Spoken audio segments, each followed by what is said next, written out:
Makin dekat proses kita kepada Allah, makin dekat proses Allah kepada kita. Kenapa jodohmu susah anak-anak? Saya tanya Ki. Coba angkat tangan yang belum ada jodohnya. Angkat tangan dulu. Jujur makin, tidak apa-apa. Kelihatan jiwa-jiwa tak semua. Angkat tangan, coba angkat tangan begini. Begini, jangan angkat tangan yang sudah menikah Pak. Ya. Pak Rifajaki angkat tangan. Ada istri tak? Jaki angkat tangan, Motoki angkat tangan ya. Yang belum ada jodohnya, coba angkat tangan. Tidak apa-apa, saya mau lihat. 1, 2, 3, 4, 5, 6, 7, 8, 9, 10, 11, 12, 13. Yang angkat tangan kita. Sudah bagi kita. Kelihatan di muka tak, muka-muka tua. Tapi Masya Allah ya. Sekarang saya tanya, anak-anak, kenapa jodohmu susah? Ya. Karena hidupmu belum berkah. Ya. Nah, Matemi, betul ini, serius. Dengarkan ya. Kalau hidup berkah, yang paling pertama Allah datangkan dalam rezeki jodoh. Jodoh itu membuka rezeki yang lain. Ya. Saya menikah 22 tahun, teman-teman. Istri saya tamat SMA. Serius. Dari tamat selesai hafalan Qurannya, saya selesai hafalan Quran, saya nikah, saya bawa istri saya ke Sudan. Apakah kuliah saya terganggu? Tidak. Saya bisa S1, S2, S3. Padahal nikah semester 5. Ayah saya, ibu saya meragukan semua. Dia bilang, nanti kau tidak selesai kuliahmu. Kan begitu pertanyaannya orang tua selalu. Selesai pokok kuliah baru menikah. Saya tidak. Semester 5 teman-teman. Nikah. 22 tahun. Ada nih kerjaku? Tidak ada. Saya cuma imam masjid di sana. Tapi karena saya dapat rumah. Alhamdulillah saya imam masjid, saya dapat rumah. Saya berani menikah. Saya bilang, ada rumahku. Rumah yang saya disewakan. Subhanallah teman-teman. Ketika saya bawa istri, ada jamaah belikan AC. Ada jamaah bawakan kasur. Wallahi. Ini kisah nyata saya. Jadi teman-teman, percaya. Kalau hidup ini baik, paling pertama didatangkan pendamping terbaik. Yang mendampingi kita. Yang setia bersama kita. Susahnya, ya, dia bersama kita. Dan itu yang akan membuat, saya selesai S3, istri saya selesai S1. Saya jadi ustadz, istri saya jadi ustadzah. Ya kan? Allah buka pintu rezeki kan? Kita dikasih anak. Allah buka pintu rezeki. Anak 2 lain lagi, anak 3 lain lagi, anak 4 lain lagi. Makin banyak anak, makin banyak rezeki. Tidak usah takut. Gitu. Nah, Allah menceritakan ini tentang rezeki banyak dalam Quran. Dan sebagai penyemangat buat kalian, wa ma min dabbatin fil ardi illa 'ala Allahi rizquha. Tidak ada hewan melata di bumi ini kecuali Allah yang tanggung rezekinya, teman-teman. Makanya pertama sekali kalian minta dalam bentuk keberkahan rezeki adalah jodoh. Minta sama Allah. Ya Allah, berikan kepadaku pasangan yang saleh. Ya Allah, berikan padaku istri yang solehah. Itu diminta. Itulah pembuka rezeki dari semua rezeki yang lain. Ya. Makanya Abdullah bin Mas'ud punya pernyataan begini.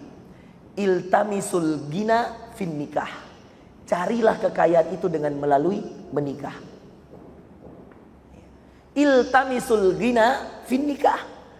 Jadi mau kaya, carilah kekayaan dari menikah. Diambil dari ayat mana? Dari An-Nur ayat 32. Wa ankihul ayama minkum. Nikahkanlah anak-anak kalian yang laki-laki dan yang perempuan. Was-salihina min ibadikum wa imaikum iyakunu fuqara. Kalau mereka orang fakir, yuknihimullahu min fadlih. Allah kayakan dengan kekayaannya.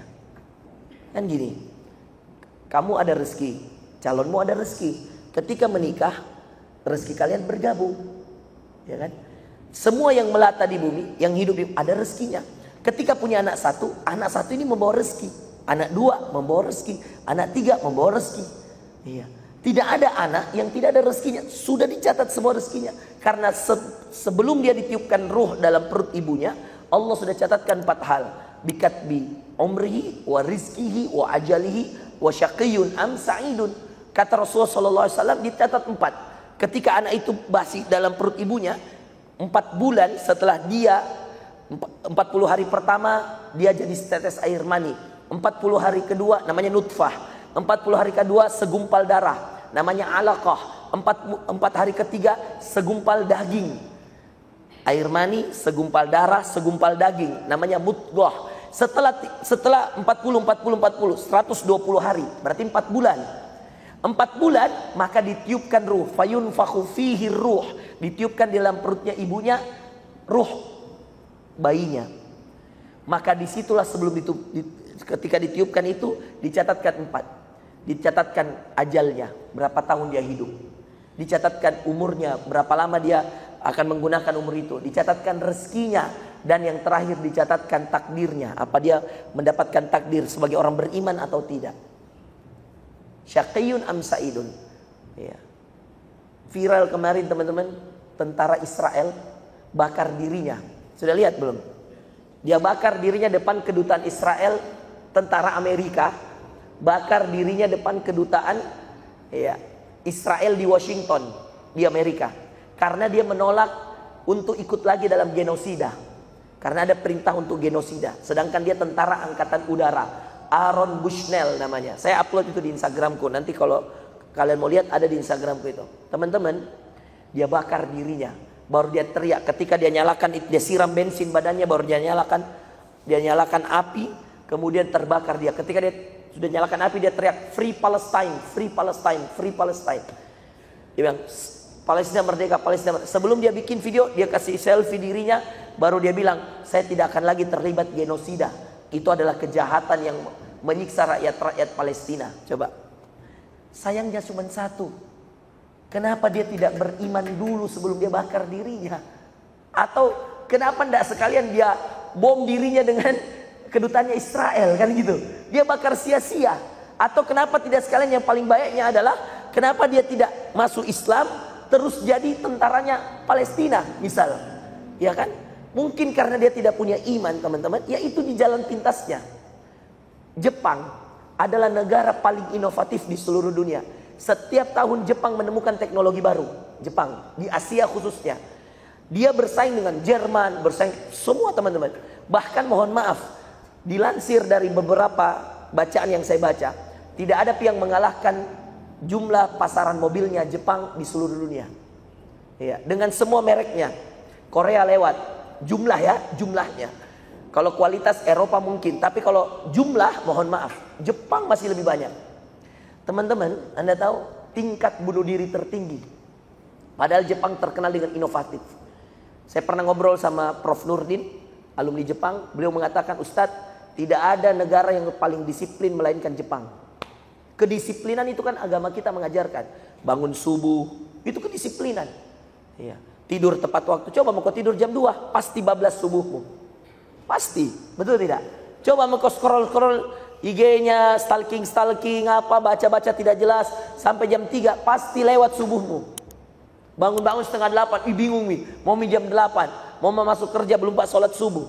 Akhirnya lewatkan sholat subuhnya. Lebih takut sama Pak Rifa daripada sama Allah. Ngerinya. Pak Rifa tidak menyelamatkan kamu, dia tidak kasih kamu rezeki. Allah yang kasih kamu rezeki lewat Pak Rifa. Jangan, jadi begini teman-teman, jangan ada yang takut sama bos. Takut sama bos berarti mohon maaf, tidak takut sama Allah. Bos itu dihargai, dihormati, ditaati. Itu aja. Dihargai, dihormati, ditaati. Karena dia yang menjadi fasilitas kita mendapatkan rezeki. Coba kalau kamu malas-malasan, mohon maaf, saya juga punya bisnis travel, butik, ada sekolah. Kalau ustadz saya terlambat mengajar 1 menit saja Pak Rifa, dia terlambat, saya kurangi gajinya supaya belajar disiplin. Kalau dia misalkan mohon maaf tidak mengajar, terlambat setengah jam, tidak ada alasannya. Banyak alasannya, macet lah apalah. Saya bilang mohon maaf, kalau kamu sudah tahu kamu macet, kamu keluar jam 6. Kalau kamu keluar setengah 8, kamu ngajar jam 8, pasti kamu terlambat. Apalagi kamu bawa mobil. Saya bilang begitu sama ustadz itu.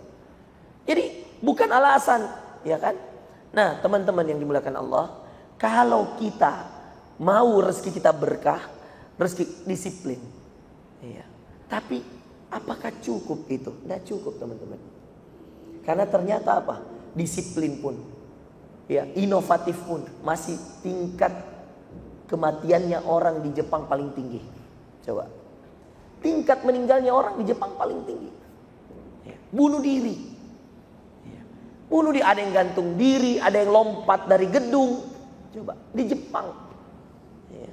Jadi betul-betul yang membedakan kita dengan mereka ini iman. Dan iman itu yang memisahkan mana yang baik, mana yang buruk teman-teman. Makanya coba 60 tahun hidup, Kalau 6 jam tidur, 6 jam tidur sehari, 15 tahun habis buat tidur. Betul tidak? Anggaplah. Terus kalau kalian main HP 2 jam, ya, 2 jam saja, tidak usah banyak-banyak. Ya. Itu coba kalian total, ya, maka kalian mendapatkan dalam 2 jam itu. Kalau misalkan 6 jam kalian pakai itu 15, maka 15 tahun bagi 3, 7 tahun. Bagi 3, mohon maaf. 15 bagi 3, 5 tahun buat HP. Coba. Jadi kalau misal Anda main, saya cuma 2 jam Ustaz main HP-nya, maka 5 tahun hidupmu untuk HP. Karena kalau 6 jam tidur 15 tahun dari 60 tahun. Hitungnya begitu teman-teman. Supaya ada target tak. Misal Pak Rifa 43. Usia Nabi 63. 20 tahun lagi hidup. Saya tidak takut-takut. Karena usia Nabi 63 tahun. Dan Nabi pernah mengatakan usia umatku 60 sampai 70. Ya, utang-utang di bank, riba-riba, putus cepat. Hijrah cepat. Ya. Pasti Allah ganti yang lebih baik. Ya. Saya sudah bisa cerita, tapi nanti mudah-mudahan Pak Rifa ada waktu bisa cerita pengalaman hijrahnya. Ya.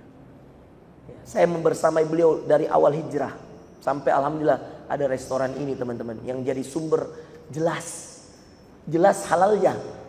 Ya. Semua pekerjaan kemarin abu-abu semua. Ya. Ada yang hitam bahkan. Sudah tidak ada lagi sogok-sogok di tender-tender, ya kan? Nyaman sekali hidup, betul tidak?